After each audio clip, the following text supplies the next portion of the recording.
house was built around 1884 for Dr. Christopher Best and his first wife, Laura, and their daughter, Blanche. The area was primarily hop growing. We had the M&S Railroad, Middleburgh and Schoharie, very short railroad, less than 10 miles long, that would transport hops and hope.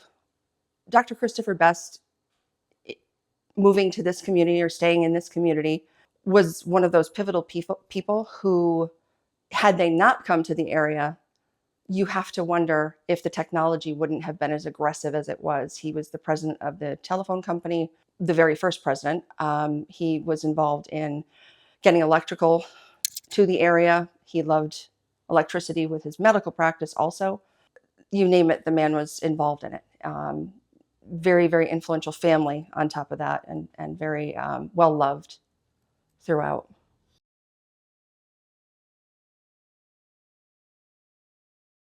Dr. Christopher Best was born semi-locally, actually, about a town over, 1852.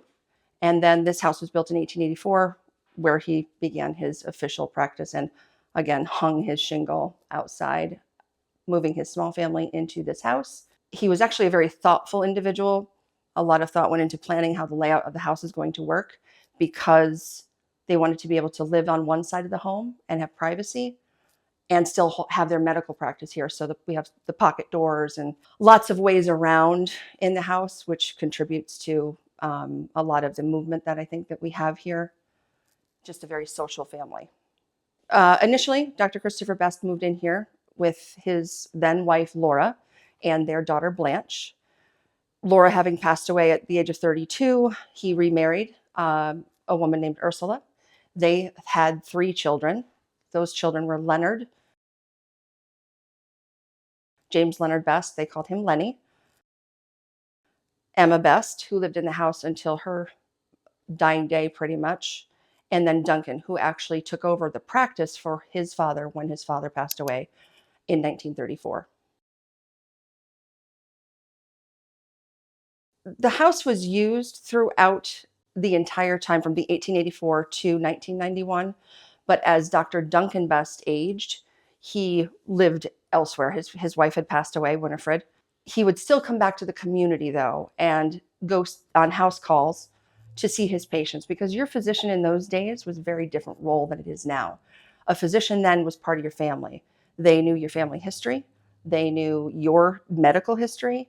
So it was more of a bond, and we see that with parts of our collection. You can open drawers in here and find Christmas cards from other local families, the prominent folks that had annual photos for Christmas made up with all of their children in these beautiful cars.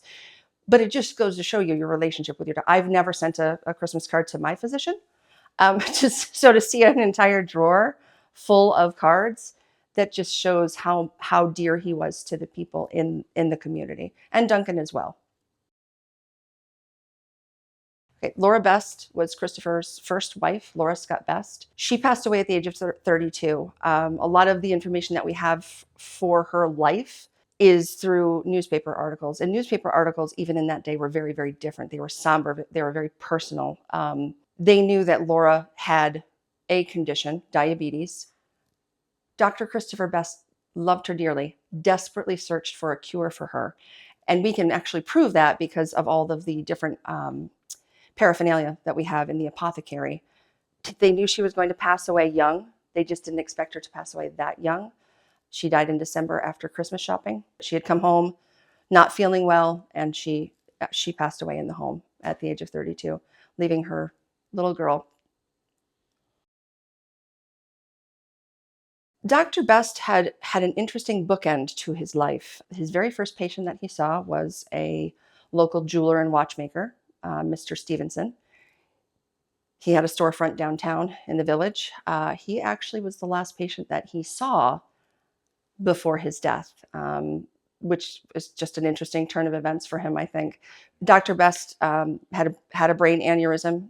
It wasn't a quick death. It was a couple of days, but he did also pass away in the home, and that was 1934.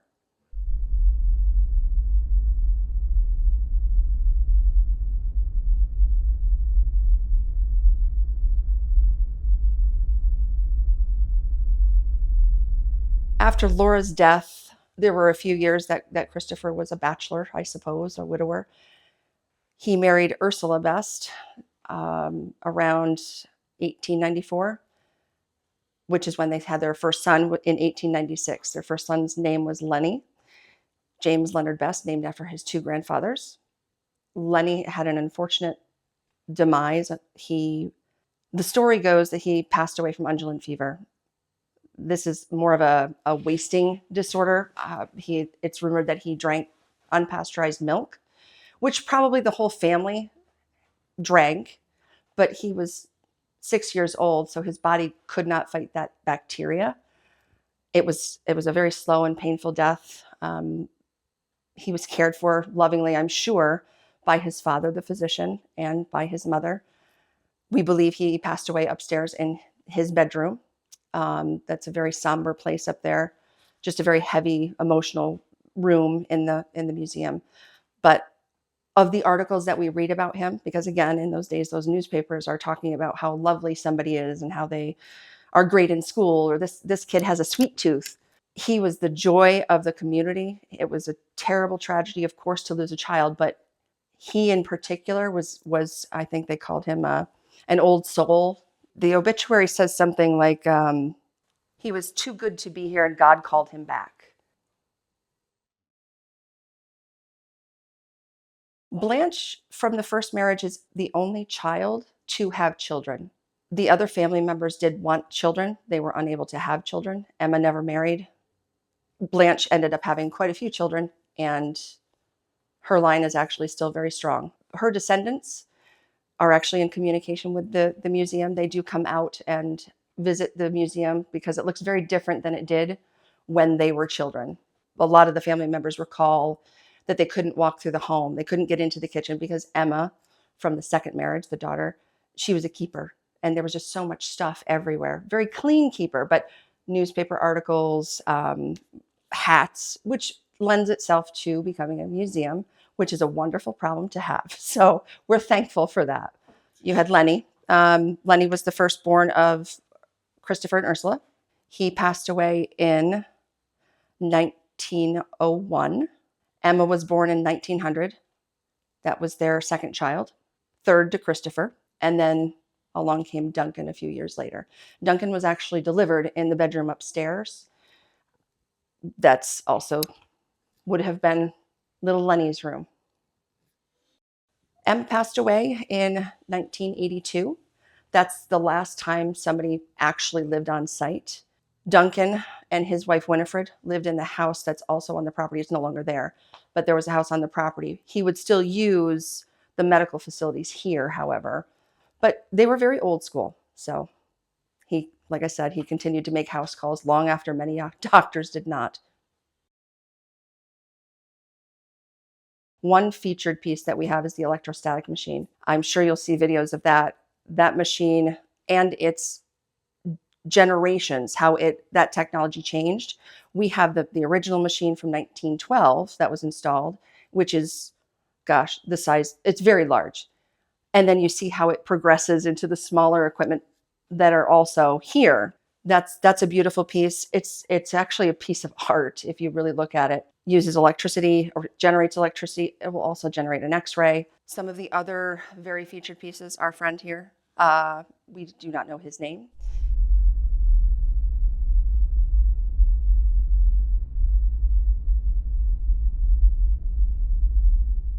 You actually have real skeletons, and we have this guy, we have a skull cap, and two other teaching skeletons, drawers full of bones that are real and donated, we hope. Our cabinets are fully stocked with everything you'd expect in a house from the 1880s to 1920s, because they did not throw anything away. And everything in the house dates to about 1920 and earlier, it's an interesting progression.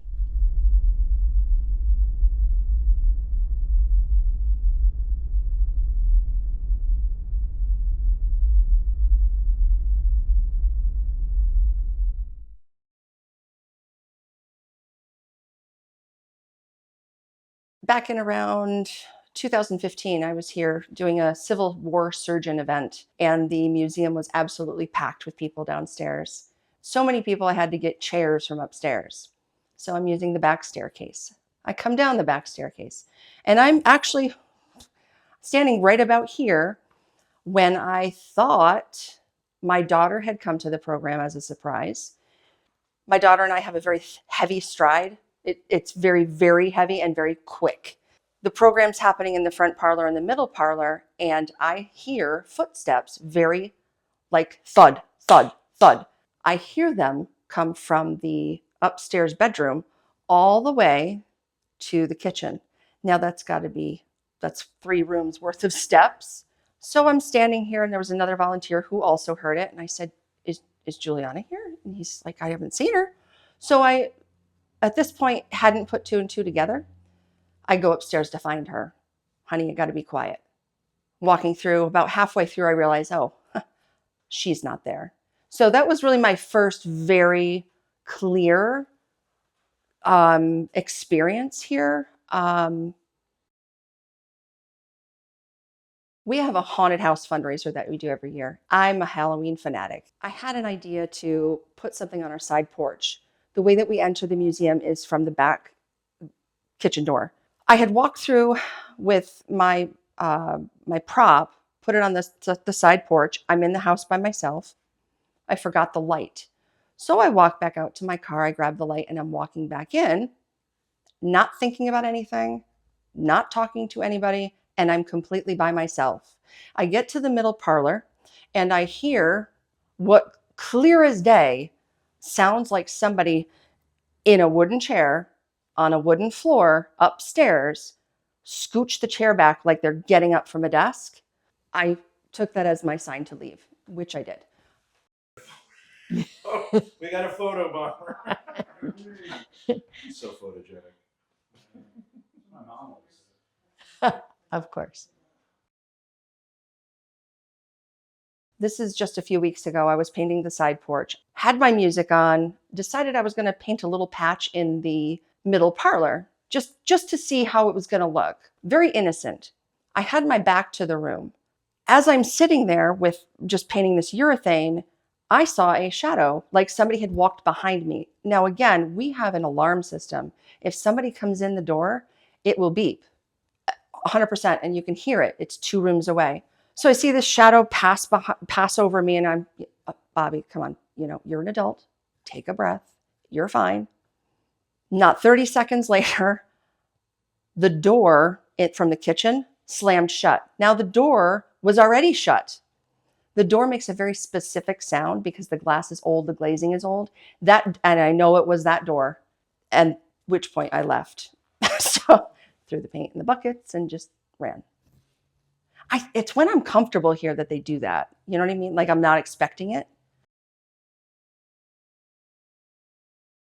Well, when we first started doing investigations here, which was sort of Bobbi's and my idea just to see, they caught an EVP up in Duncan's room.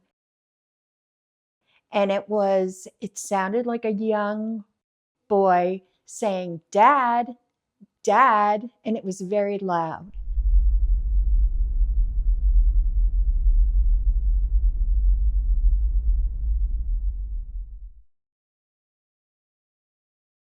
I think it was 2 years ago, we were doing an investigation here with a couple people. There were maybe 6 of us out in the garage. One fella was recording the entire time. Another guy had a recorder that he would play back every few minutes. So we're sitting there. It was very loud outside that day. And I said, I'm going to close the door. That meant I had to walk past people. So I said, oh, excuse me, I'm sorry. Nobody said anything at that moment. I sat back down.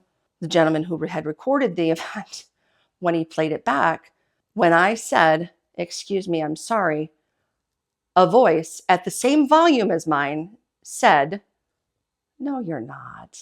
Like in a jovial, teasing kind of way. Every single person in that room would swear to you. You did not hear that in that room. 100% did not hear it.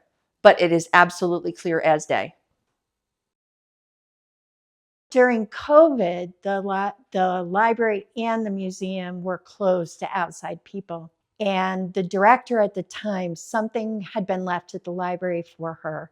And they said, well, how do you want me to get it to you? And she said, well, why don't you just leave it on the back porch of the museum? She lives down the road. She said, I'll pick it up.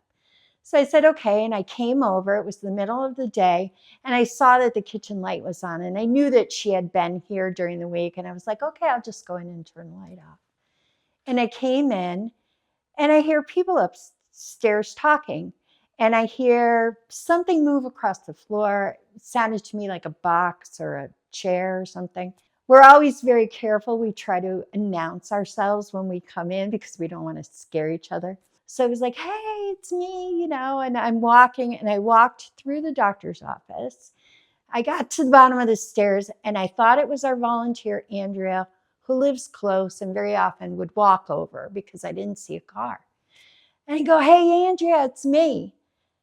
And I don't hear anything. And then I remember that the padlock was on the door and it was locked. So nobody could have been in the house. And I hightailed it out of here because I was scared. But then I was thinking about it. I was like, okay, maybe you were dreaming. I came back a couple days later and I was like, try and recreate the same way that you walk through the house. Maybe it was the way you were walking or something. And it was so silent in here. It was almost eerier than the day before. Another very significant recording happened. We were upstairs in the museum where Dr. Christopher Best would have kept his dry medications. We were in the room. We had a pile of things that we couldn't prove the provenance, so they were going to be discarded. There was a painting, and one of the volunteers said, oh, I really like that painting. I said, well, you can take it because it's just going to be discarded. So she picks it up, and we're starting to leave that room, and I'm the last one out of the room like a fool. I look on the shelf in this bag. The shelf is right up against the wall. You cannot fit anything behind it. The doctor's bag moves, and it didn't move in a way that, jostling the floor. It moved. Again, the whole thing is being recorded, plus the one investigator has his hand held. So I say, oh my gosh, that bag just moved. She puts the photo or the painting back. The investigator unfortunately asks, oh, is that where the painting goes? Whose painting is this? Something like that. Were you upset that she was taking the painting? And you hear, no, it's mine. Now you don't hear it in the room, but when he plays that back, again, clear as if we were having a conversation, no, it's mine. That's okay, back in the medicine room. Oh! Like if somebody was behind it, behind the shelf. And it's everything. Oh, I don't like it. Did I put that picture back in the right place? I think you're good. Were you upset that Lori took the picture? That was downstairs. I really like the picture. Do you think too bad? It's mine. You're gonna screw your stuff out. Trying to preserve history, bro. Do you want us to leave upstairs for now? Do you think too bad? It's mine. Do you think too bad? It's mine. I said some curse words and I ran. So I did that so you can't use that.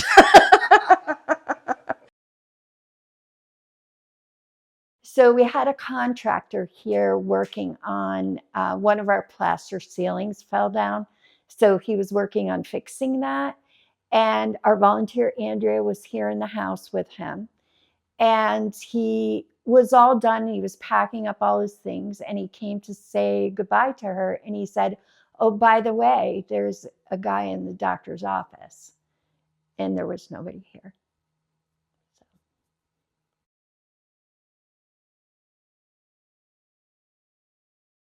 So we have a photo in our middle parlor. It was taken around 1991 when the museum had first started to open. They took historic photos, just kind of a snapshot. In one photo, you see an apparition. Now, this is before Photoshop. We have that on display. I was talking about that during an investigation, and this is going back to probably 2013 or 14.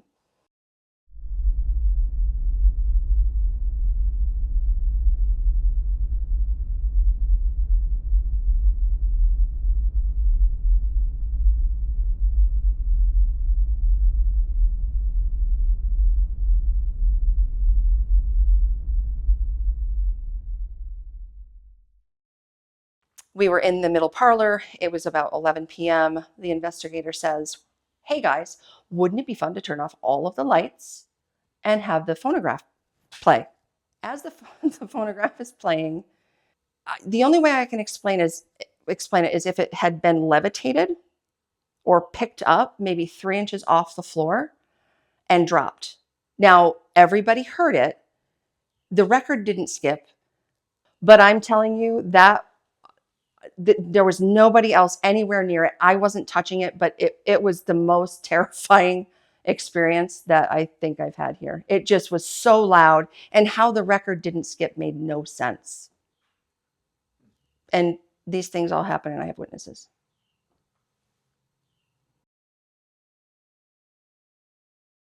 Jason and JV would probably really enjoy being upstairs this evening. We have a wanderer up there that makes herself very known, and that bedroom upstairs has a lot of resonating emotion.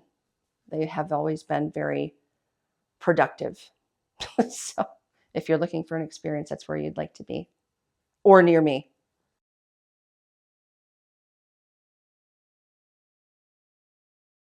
The easiest way to find the access that you want is to go to our website, drbestmuseum.org, or you can find us on Facebook with the same handle.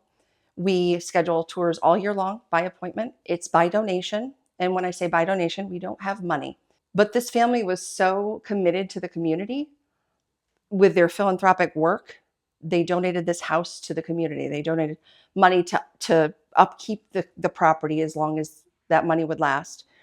We do not charge for our tours because it's important to us to share this amazing place with anybody, whether they can afford it or not. Donations can be sent to the Dr. Best Museum at P.O. Box 670, Middleburgh, New York, 12122. Or you can visit our Facebook page, and there's a link there that you can donate online to upkeep this wonderful place.